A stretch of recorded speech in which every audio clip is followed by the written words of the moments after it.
Buenos días.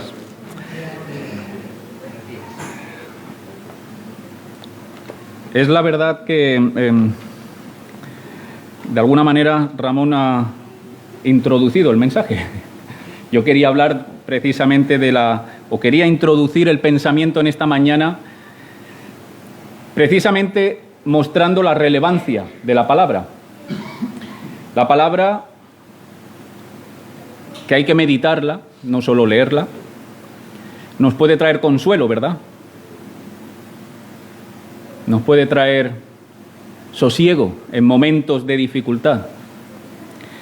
Pero, hermanos, quiero ser honestos y poner encima de la mesa mi motivación en la meditación de esta mañana, y es incomodar. Es desafiar. Quiero deciros también con honestidad que antes de desafiar a la Iglesia, yo me he visto desafiado en la preparación de este pensamiento. Y es que estoy convencido de que si estamos en tiempos difíciles, creo que se nos acercan tiempos aún más difíciles.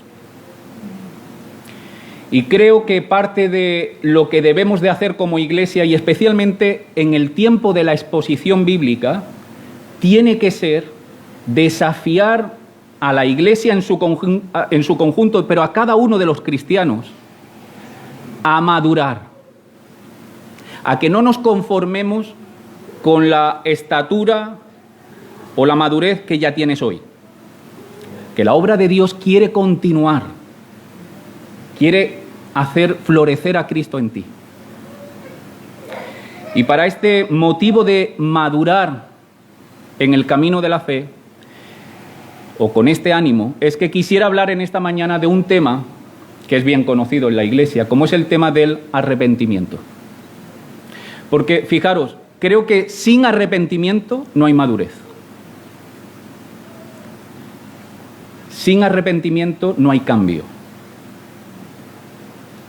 Y a veces tengo la sensación de que, o quizá es algo que me pasa a mí, no a vosotros, pero que relaciono el arrepentimiento como algo en el pasado, principal y esencialmente el día que me convertí.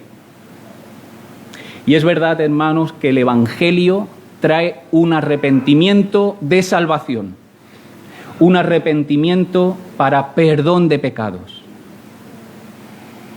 Pero hay un arrepentimiento para santificación también. Nosotros, tú y yo, aunque somos parte del reino de Dios, nos consideramos su cuerpo, su iglesia, sus discípulos, seguimos acarreando pecado. Y la palabra enseña que para lidiar con eso es necesario el arrepentimiento. Y que el arrepentimiento, si no se da, se endurece el corazón del ser humano y de su iglesia, y Dios no puede cambiar. Porque Dios es respetuoso con tus decisiones. Ahora, el corazón, la iglesia, el discípulo, que vive en una constante apertura al arrepentimiento, es como un campo abonado en el que Dios puede labrar. Así que si no hay arrepentimiento, difícilmente va a haber cambio, difícilmente va a haber madurez. ¿Cuándo fue la última vez que te arrepentiste?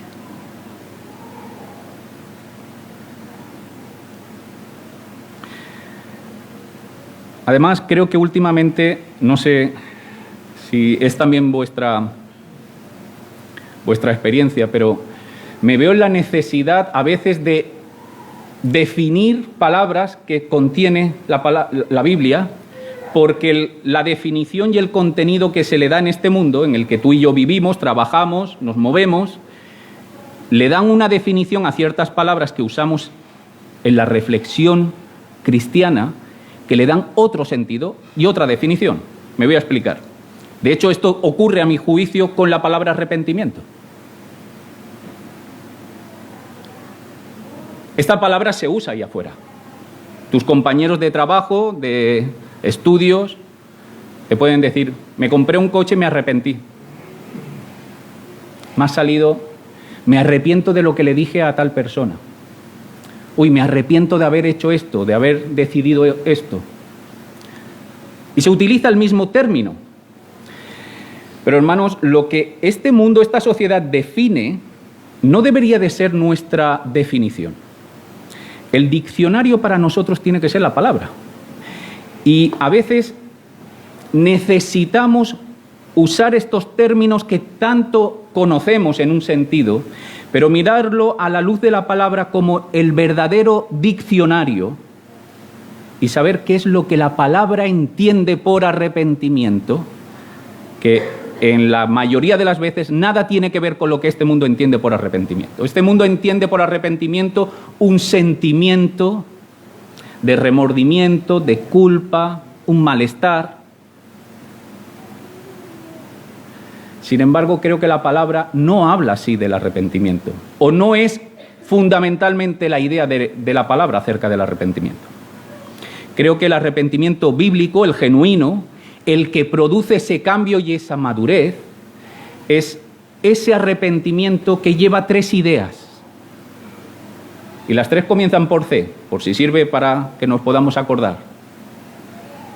Conciencia, confesión y cambio. Cuando la Biblia habla de arrepentimiento, habla esencialmente de ese proceso en el que el Hijo de Dios, la persona, es alumbrada por la verdad, revelada por Dios, y toma conciencia.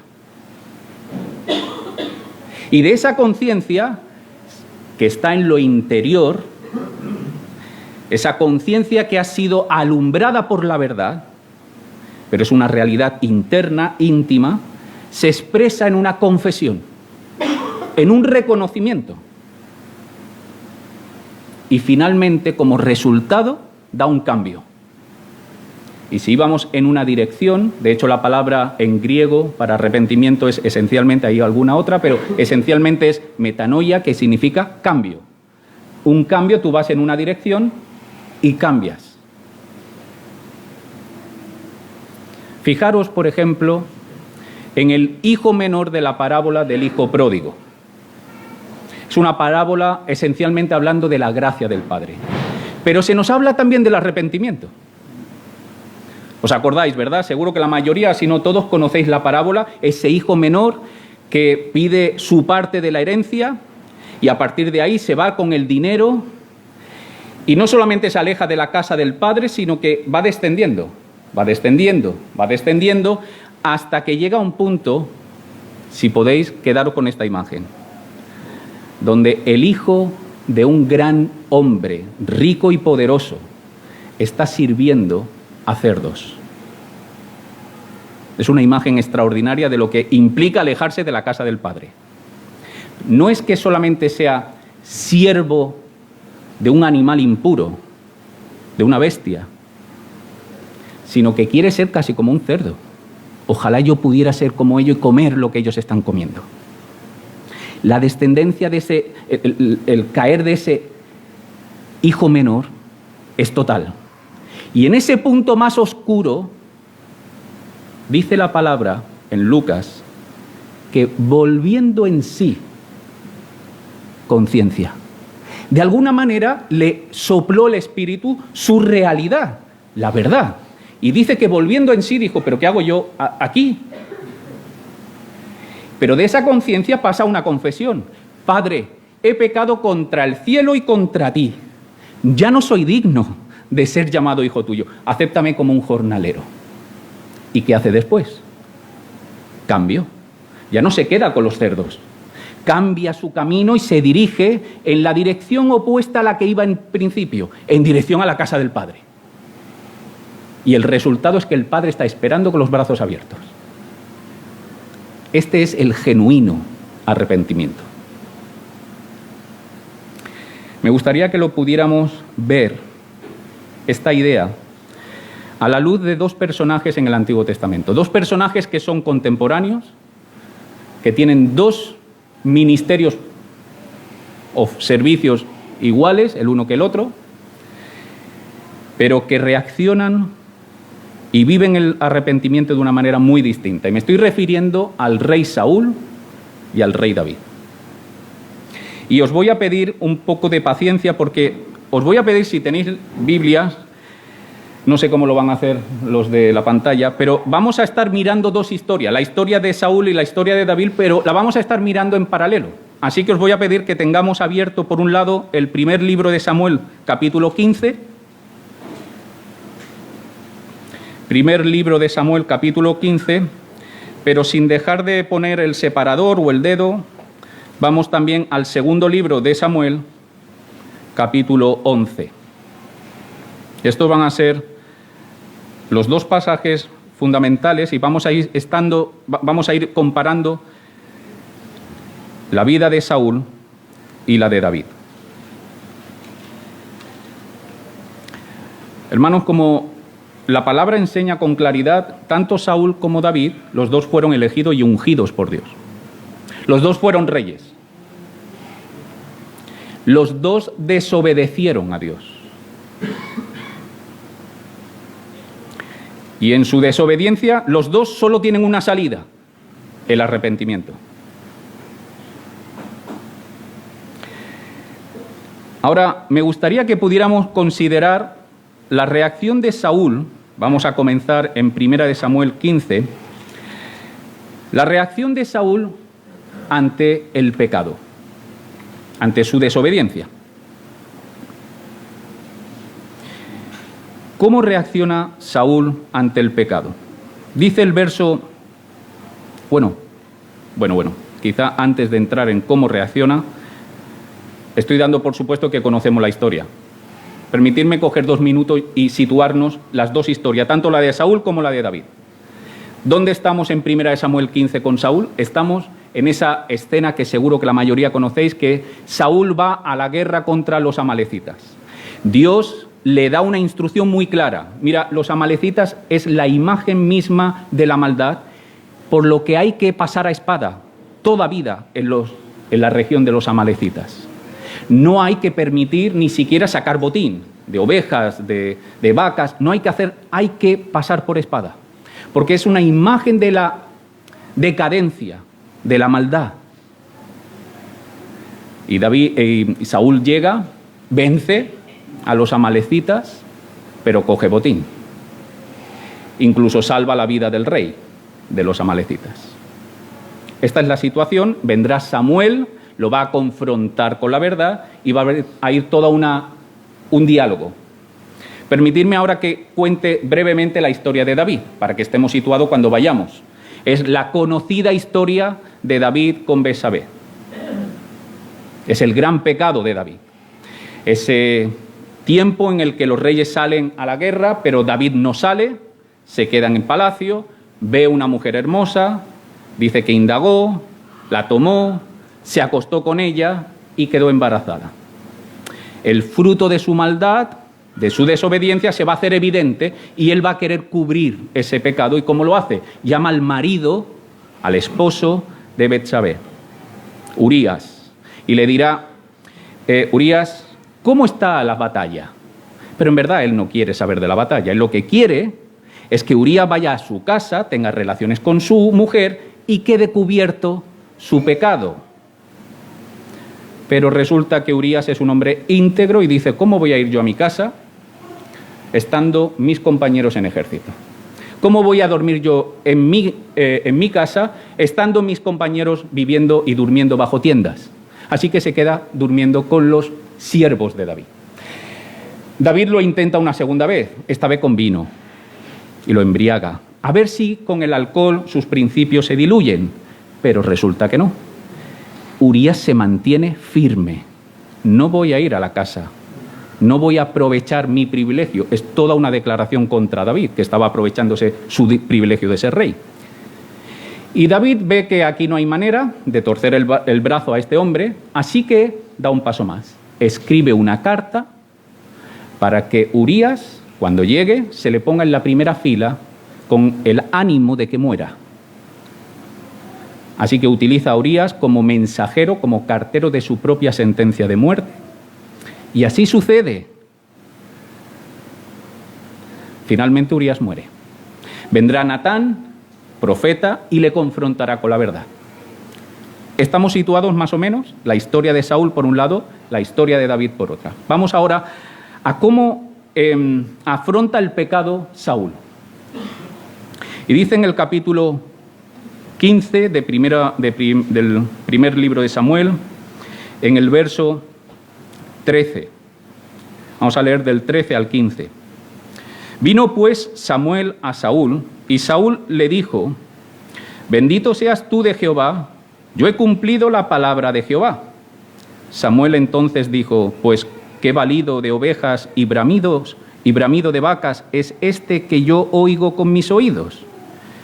Y Saúl respondió: de Amalec lo han traído, porque el pueblo perdonó lo mejor de las ovejas y de las vacas para sacrificarlas a Jehová tu Dios, pero lo demás lo hemos destruido. Verso 20. Saúl respondió a Samuel: antes bien he obedecido la voz de Jehová y fui a la misión que Jehová me envió, y he traído a Agag, rey de Amalec, y he destruido a los amalecitas. Mas el pueblo tomó del botín ovejas y vacas, las primicias del anatema, para ofrecer sacrificios a Jehová tu Dios en Gilgal. ¿Cómo actúa Saúl? Actúa fundamentalmente cubriendo su pecado. No es ignorante, sino que lo cubre. Primero lo niega, una manera de cubrir nuestros pecados negándolo. No, he cumplido. Es como comienza. Claro, cuando ve que Samuel se mantiene firme, le dice: no, tú no has cumplido. Están ahí las ovejas. Y Dios te dio una instrucción muy clara. Entonces justifica. ¿Y cómo justifica? Atendedme aquí solamente, si no me vaya a atender el resto, yo creo que creo que es importante. ¿Por qué creo que es nuestra tendencia? Lo justifica con una apariencia de piedad. Y yo no sé tú, pero yo eso lo veo en mí muchas veces. ¿Cómo justifica? Lo justifica diciendo: no, es que no lo has entendido, Samuel. Sí, hemos cogido las ovejas que Jehová había dicho que no, pero lo hemos hecho para sacrificarlas en adoración a ti. Y esto lo hacemos. Sí, no, Señor, yo sé claramente que tú me dices que no me una en yugo desigual. Sí, lo entiendo, pero es que no lo has entendido. Yo estoy en relación con esta persona porque le quiero evangelizar. Suena muy bien, ¿verdad? Suena muy piadoso. No es que no te doy la ofrenda. Yo sé que tú me has dicho que tengo que ofrendar. Es que quiero usar mis finanzas para la gloria de Dios de esta manera. Y cubrimos con una apariencia de religiosidad, de piedad, de santidad, lo que en verdad es una desobediencia. Así que aquí no está hablando solo de Saúl. Está hablando de cómo es el pueblo de Dios. Y de cómo hacer si no quieres arrepentirte. Ahora, vamos a 2 de Samuel, porque el caso de David no es mucho mejor ante el pecado. Es algo sorprendente, si tenéis tiempo en estos días, leeros de nuevo el capítulo 11 y 12 del segundo libro de Samuel. Porque estamos aquí viendo la vida, el tropiezo de un hombre, David, que era un artista, un hombre sensible, cantautor, compositor, poeta, músico. Muchos de los salmos, como sabéis, son suyos. Pero en este episodio lo que vemos es un hombre frío, duro, ciego. ¿Os habéis fijado? Fijaros de qué manera tan sutil el pecado entra. Él está paseando, ve una mujer hermosa y dice que la vio, indagó, la llamó y se acostó. Empezó con algo muy sutil, es ver, es mirar. Creo que así también empezó en Génesis, ¿verdad? Vio la mujer que el fruto era lo sutil, por ahí entra. Ahora, lo extraordinario del capítulo 11 de Samuel, que no vamos a tener tiempo de mirar en detalle, Pero fijaros en algunos detalles que quisiera destacar. Es que su corazón se endureció y sus ojos dejaron de ver con nitidez. Fijaros lo que dice el verso 4 del capítulo 11 de 2 de Samuel. Y envió David mensajeros y la tomó a Betsabé, a la mujer que había visto, y vino a él, y él durmió con ella. Luego ella se purificó de su inmundicia y se volvió a su casa. Yo no sé tú, pero a mí la pregunta que me sale es, ¿y David? ¿Qué hizo David? Ella, al fin y al cabo, es inocente. A ella la fueron a buscar, a ella la llevaron, ella seguramente no estaba pensando en ninguna otra cosa. Sin embargo, su corazón el corazón de la mujer parece que se siente culpable, que tiene algo, sabe que ha roto un pacto de fidelidad con su marido, Urías. Ella se purifica y yo pregunto, ¿y David? Pero no solo eso, es que después está el testimonio de Urías. ¿Tú no has sido a veces confrontado por la santidad de un hermano?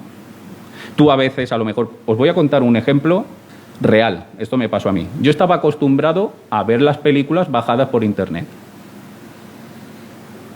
Y esto sale por internet, ¿no? A ver si me van a... Hace mucho tiempo. No, pero es verdad. No, pero es verdad. Es así. Y es verdad que hace mucho tiempo, porque un hermano me dijo, eso es robar. Al principio yo, hombre, estamos en el mundo de internet, ¿no? Esto de robar es muy relativo. Pero después te lo paras a pensar y dices, tú, un momento, el testimonio de esa persona a mí me confrontó. A mí me señalaba. Simplemente su presencia, su hacer. Si leéis el capítulo 11 veréis la integridad de Urías como un testimonio para el arrepentimiento de David, y David no reacciona. Urías se mantiene fiel. Urías le va a decir, yo soy fiel a Dios y a tu reino. Estoy luchando por ti. David está ciego, está solamente pensando en su problema, tengo que hacer algo. El embarazo se va a descubrir. Hermanos, esta es la realidad del pecado que no se confronta. Si tú tienes pecado, y yo tengo pecado, y no nos arrepentimos, va a echar raíces y va a endurecer el corazón. Nunca un pecado deja el corazón igual, siempre lo endurece, siempre, y siempre afecta nuestra visión de la realidad. Ahí se encuentra David. Y hemos visto dónde se encuentra Saúl. Pero en la misericordia de Dios viene la verdad, viene la confrontación. Los dos han pecado, los dos a su manera se resisten, pero Dios trae la verdad, trae la luz. Envía a Samuel, como hemos visto en el caso de Saúl, y enviará al profeta Natán en el caso de David. Y ahora vamos a mirar la reacción ante el encuentro con la verdad de Saúl y de David. Pero antes, yo creo que hacemos bien en pedirle a Dios y agradecer a Dios por los Samueles y Natanes en nuestra vida. Y creo que como iglesia tenemos que llamar y pedir y rogar a Dios que siempre que nosotros nos desviemos, nos envíe un Natán si es necesario. Creo que es una buena oración para cada uno de los que estamos aquí. Hombres, mujeres valientes que tienen el mensaje de Dios de decir, esta es la verdad, reacciona. Así que hacemos bien en pedir a Dios que cada vez que nosotros queramos justificar, cubrir nuestro pecado, envíe un Samuel o un Natán. Hermanos, si el arrepentimiento genuino es conciencia, primeramente, Si nosotros nos apartamos de la palabra, que es la verdad, difícilmente vamos a tener una conciencia que nos reprenda. Nos vamos a acomodar. Y si no tenemos una conciencia que te reprende en tu pecado, ¿cómo te vas a arrepentir? Harás un postureo religioso, pero eso no es arrepentimiento. Quizá tienes un sentimiento ahí de malestar, pero eso tampoco es arrepentimiento. Así que demos gracias a Dios por su verdad, que habla poderosamente y no le importa si te ofende, es la verdad. Y demos gracias por esos hombres y mujeres que confrontan con la verdad al pueblo de Dios. Veamos Saúl. Saúl, cuando es confrontado con la verdad por Samuel, como hemos visto al principio, se resiste. Pero vamos a leer ahora los versículos 24 y 25. Es la tercera vez que Samuel le demuestra a Saúl que no va a caer en sus engaños. Es la tercera vez que Samuel le va a decir, no me cuentes cuentos chinos. Dios ha dicho esto y tú no lo has cumplido.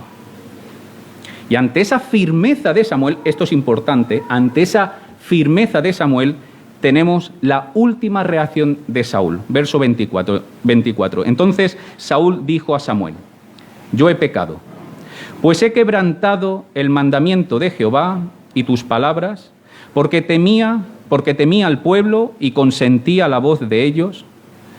Perdona pues ahora mi pecado y vuelve conmigo para que adore a Jehová. Bueno, parece que Saúl reacciona. Pero hay detalles, y hermanos, esto a veces, por eso creo que es muy necesario que podamos leer la palabra en su contexto, porque esto es un detalle, esta es una realidad, unos versículos, pero que viene detrás de todo un desarrollo de la vida y del hacer de Saúl.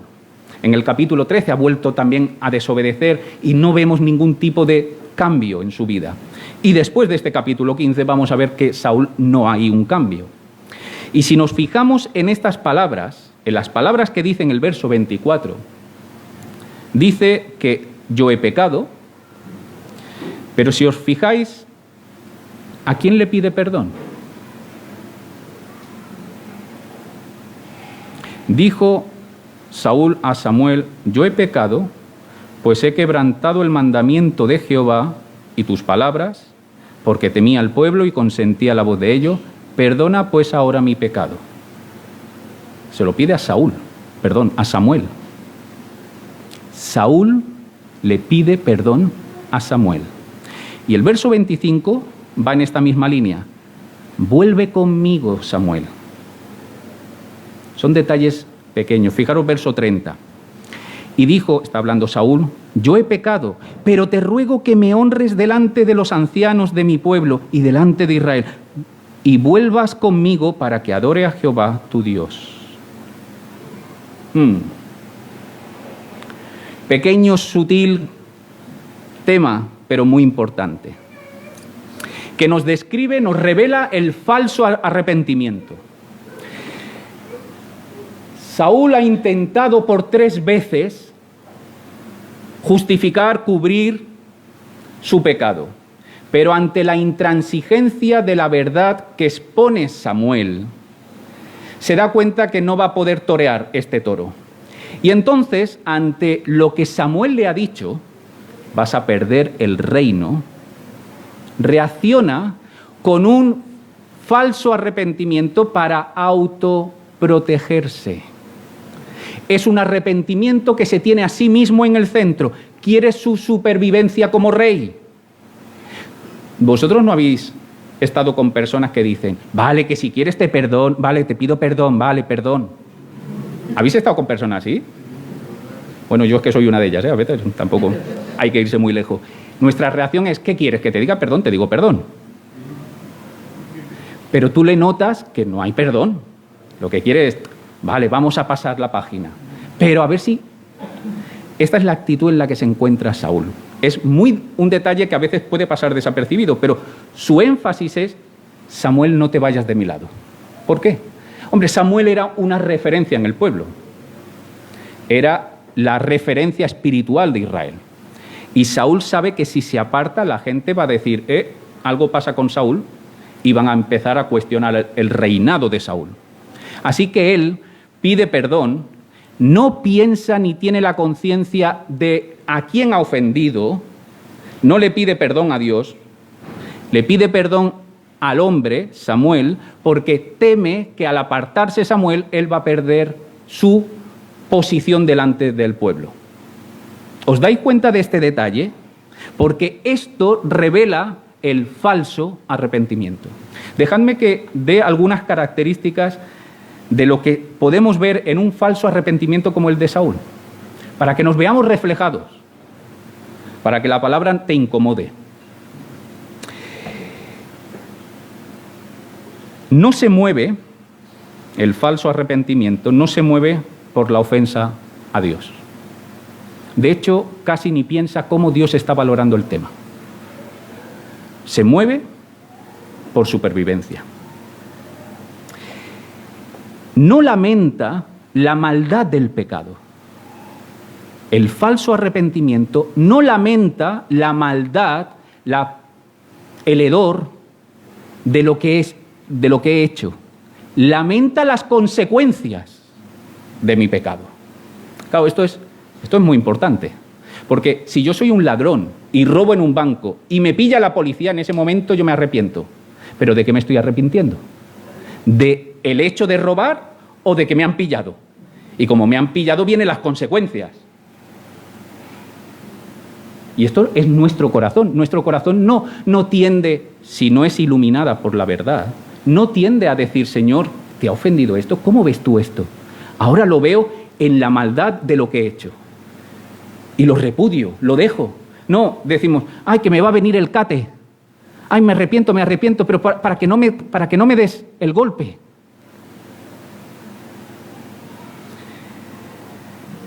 El falso arrepentimiento no permite que la verdad cale en nosotros. Y tiene consecuencias el falso arrepentimiento. Tiene serias consecuencias. Porque si tú vives en un falso arrepentimiento, no va a haber cambio en ti. No va a haber madurez. Posiblemente te quedes con un sentimiento de frustración y amargura, porque sabes que algo no está bien, pero ahí se ha quedado. Hermanos, estamos hablando de Saúl y de David en el Antiguo Testamento, pero hay otro ejemplo en el Nuevo. Hay dos hombres que fueron discípulos de Jesús, que traicionaron a Jesús en su última etapa.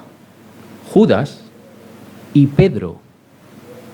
Los dos traicionaron esa noche a Jesús, pero uno se arrepintió, el otro no. Pero vemos cómo Judas tenía ese malestar, pero se quedó con ese malestar. Dice Pablo en 2 de Corintios que él ha producido en la iglesia de Corintio una tristeza, pero que se alegra por esa tristeza, porque es una tristeza para salvación. Pero la tristeza de este mundo provoca muerte. Luego hay que distinguir y discernir las cosas. Hay un arrepentimiento que a lo mejor tú te sientes con un pesar de culpabilidad, pero no trae ni cambio ni madurez.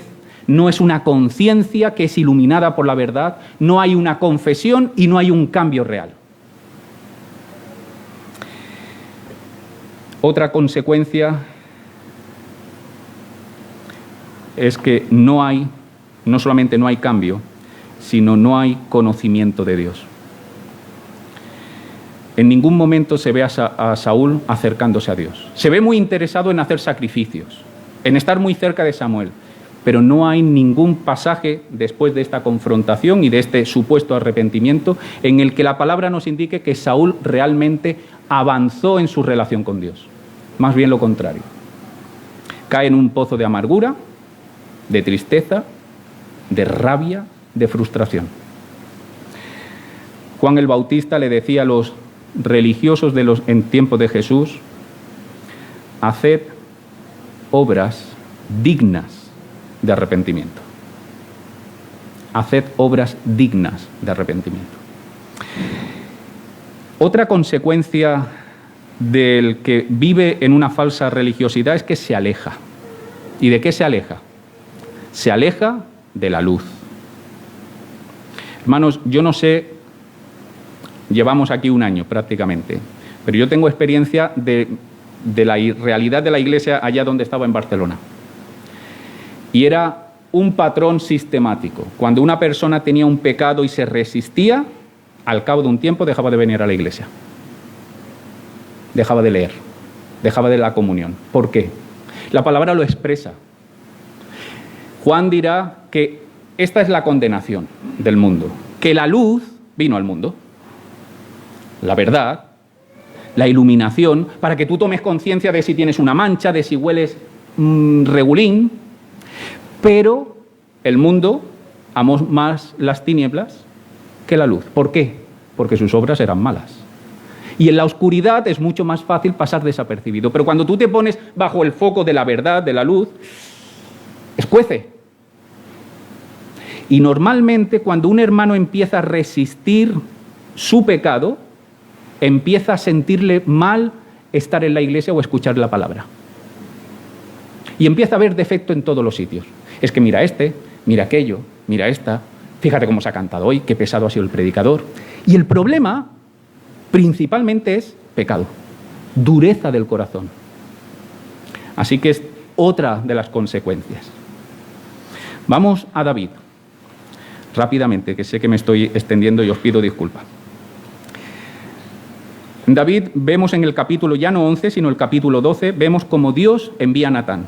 David va a tener un encuentro con la verdad a través del profeta Natán, que inspirado por Dios, no le va de forma directa, sino que le cuenta una parábola. ¿Sabes lo bueno que tienen las parábolas? Que esquivan nuestros mecanismos de defensa. ¿Qué pasa con David? Pues que llega Natán y le cuenta la historia de un hombre pobre que tiene una sola corderita, y un hombre rico que tenía muchas corderitas y ovejas y de todo tipo. Y este hombre rico se encuentra en una necesidad. Le viene un invitado. ¿Y qué hace este hombre rico? Pues coge la corderita de este hombre pobre, la única que tenía, y la pone como banquete para cubrir su necesidad.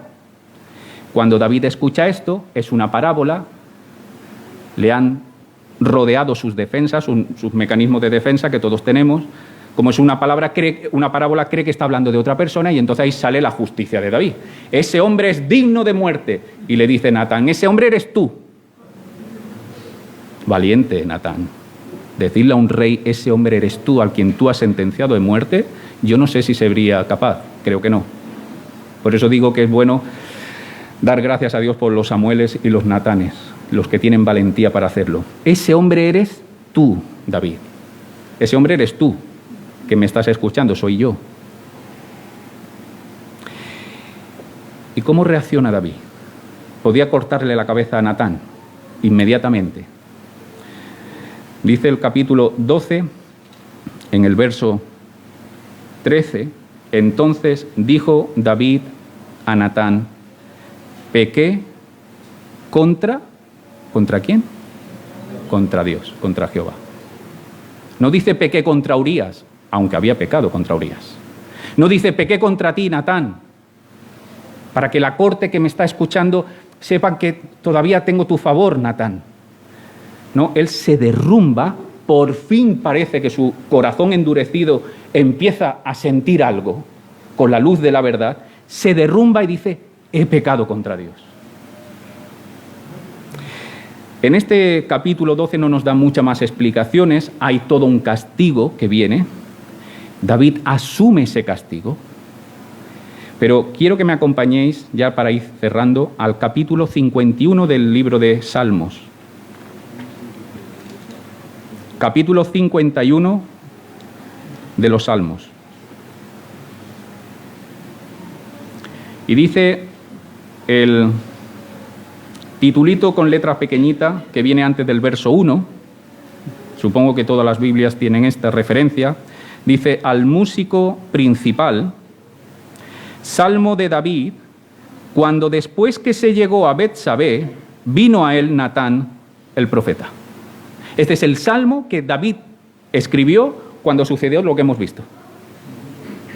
Ahí dice solo, he pecado con Jehová. Pero fijaros lo que va a pasar, que va a escribir todo un salmo que va a ser parte del himnario que se cantaba en el templo, donde se va a recordar continuamente el pecado de David y su arrepentimiento. Y fijaros cómo hay conciencia de la verdad. Verso 6. He aquí, dice el Salmo 51, verso 6, he aquí, tú amas la verdad en lo íntimo, y en lo secreto me has hecho comprender sabiduría. Conciencia. Es un salmo dedicado al verdadero, genuino arrepentimiento y apunta a esta verdad. Tú me has hecho entender. Hay confesión, por supuesto, versos 3 y 4. Porque yo reconozco mis rebeliones, mi pecado está siempre delante de mí. Contra ti solo he pecado y he hecho lo malo delante de tus ojos, para que seas reconocido justo en tu palabra. El hijo de David murió, Muere ese hijo. Y David le reconoce a Dios justo. Justo en tu palabra y tenido por puro en tu juicio. Y hay una disposición de cambio, confesión y cambio. Verso 10. Crea en mí, oh Dios, un corazón limpio. Renueva un espíritu recto dentro de mí. No me eches de delante de ti y no quites de mí tu Santo Espíritu. Vuélveme el gozo de tu salvación y espíritu noble me sustente. Termino como empecé. Si no hay verdadero, genuino arrepentimiento, no va a haber cambio ni madurez.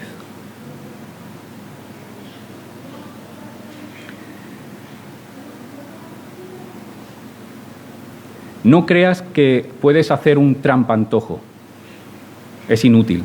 ¿Sabéis lo que es un trampantojo? Es cuando se intenta camuflar una comida de otra manera. Imaginaros que yo hago un brownie, que es dulce, pero lo adorno de tal manera que parece un bistec y te lo sirvo. Y entonces tú crees que vas a comer un bistec salado y de repente pruebas y ¡uy! Dulce, me la han colado. No hay trampantojo que sirva con Dios. No hay apariencia de arrepentimiento que no sea verdadero y genuino. Primero porque a Dios no hay quien le engañe, pero además porque Él ha visto todo el proceso. Claro, si yo te veo en el proceso de hacer el brownie, por mucho que me lo presentes como un bistec, voy a saber que es un brownie. Y Dios conoce todo el proceso y además Él no puede ser engañado. Luego es inútil. Recuerda que el pecado no confesado va a echar raíces. Va a endurecer tu corazón, va a afectar a cómo consideras y disciernes la realidad. Que el corazón no arrepentido no permite el cambio ni la madurez. Recuerda tu tendencia a justificar y cubrir el pecado. Y especialmente como pueblo de Dios, nuestra tendencia a hacerlo con cosas religiosas o de piedad. Pero nuestro llamado es a acercarnos y meditar en la verdad, en la luz. Y a permitir que yo empiece a valorar lo que hago, no bajo mi criterio ni el criterio de lo que este mundo decida, sino a la luz de la verdad.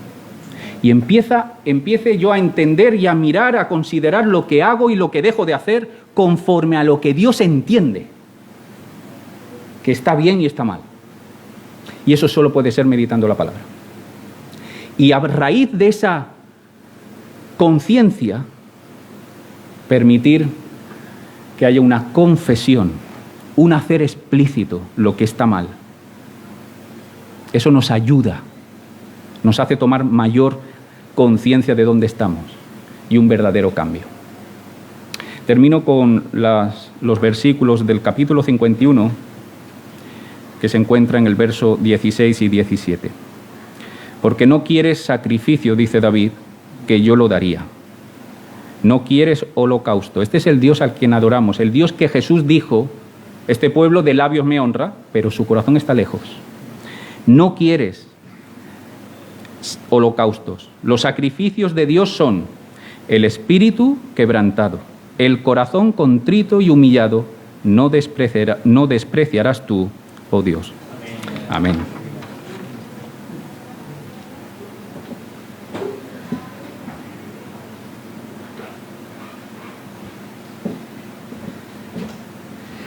Gracias, Alex. Qué fácil es no darnos cuenta, ¿verdad?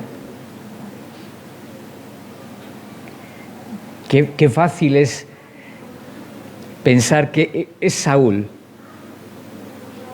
pero a mí no me pasa. Qué fácil es eso. Qué fácil es pensar que yo no paso por ahí. Creo que muchas veces empezamos la vida cristiana reconociendo nuestros pecados, pero seguimos viviendo todo el resto de nuestra vida cristiana tratando de demostrar que no hay pecado en nuestras vidas, cuando es mentira, no es cierto. La realidad es que seguimos luchando, seguimos siendo débiles, seguimos cayendo, seguimos necesitando arrepentirnos día a día, como decía nuestro hermano, confesando nuestros pecados, no confesando los pecados de los demás. Esto es lo más fácil, lo que a mi carne le gusta. Pero no son los pecados de los demás a los que yo tengo que dar cuentas, son los míos. Son a los míos a los que yo tengo que reconocer. Tengo que confesar, tengo que arrepentirme, tengo que pedir ayuda a Dios para que me dé el poder de vencerles en el nombre de Jesús. No por mis disciplinas y mi habilidad y mi capacidad de decir, es que yo soy buena gente. No puedo. Ni tú tampoco puedes. No podemos.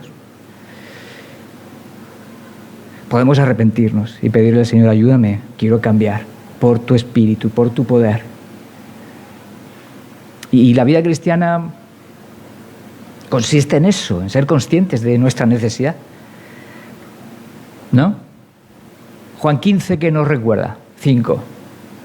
Separados de mí, nada podéis hacer. Nada. Tiene que ver con esto también, ¿eh? Esa realidad tiene que ver con esta también. Y necesitamos esa sensibilidad por la que Dios tiene que ayudarnos y debemos estar dispuestos a reconocer nuestros pecados para que Dios siga transformando nuestros corazones, para que Dios siga produciendo el fruto en nuestras vidas que necesitamos, para que podamos ser luz. La gente que está fuera en la calle necesitan ver hombres y mujeres distintos, diferentes, que les impulsa otras razones y otros motivos a vivir y a sacrificarse a veces también. Y Dios está, yo creo que está hablando esta mañana. ¿Te ha estado hablando Dios esta mañana? ¿Te está pidiendo que te arrepientas de algo? Posiblemente nos está pidiendo que nos arrepintamos de cosas.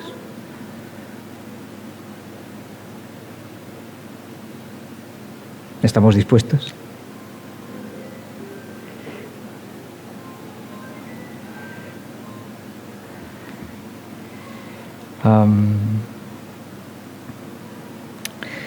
Todos necesitamos del poder de Dios transformando nuestras vidas. Ese poder lo vamos a experimentar, como decía nuestro hermano, en la medida que reconocemos nuestra necesidad. Nos arrepentimos, confesamos. Creo que necesitamos confesar. Creo que es un aspecto que creo que tenemos que aprender a verbalizar, confesar nuestros pecados. Creo que es parte de nuestra experiencia. Y cuando el Señor hace eso, lo hace para bendecir nuestras vidas, hermanos. Dios quiere bendecir nuestras vidas. La religión no te va a decir eso. La religión te va a decir, tú intenta esforzarte, intenta cumplir, haz esto, haz lo otro, haz cosas, toda una serie, una lista. Cristo no nos viene a dar lista, nos viene a decir que quiere cambiarnos y empieza llamándonos a reconocer lo que hay que cambiar en nuestras vidas, a arrepentirnos de eso. Y por su Espíritu empieza a ayudarnos a ver su poder, siendo nuevas criaturas, produciendo esa nueva vida, siendo llenados por su Espíritu, viendo el fruto de su Espíritu en nuestras vidas, que pronto veremos con el tema del libro de Gálatas que estamos estudiando, ¿no? los domingos. Así que qué bueno que tengamos la palabra, ¿verdad? Que la palabra nos hable, se exponga, la palabra sea la que esté mostrando nuestra necesidad y de respuesta a nuestra necesidad. Porque si simplemente reconociera la necesidad, pero no diera respuesta, nos quedaríamos igual.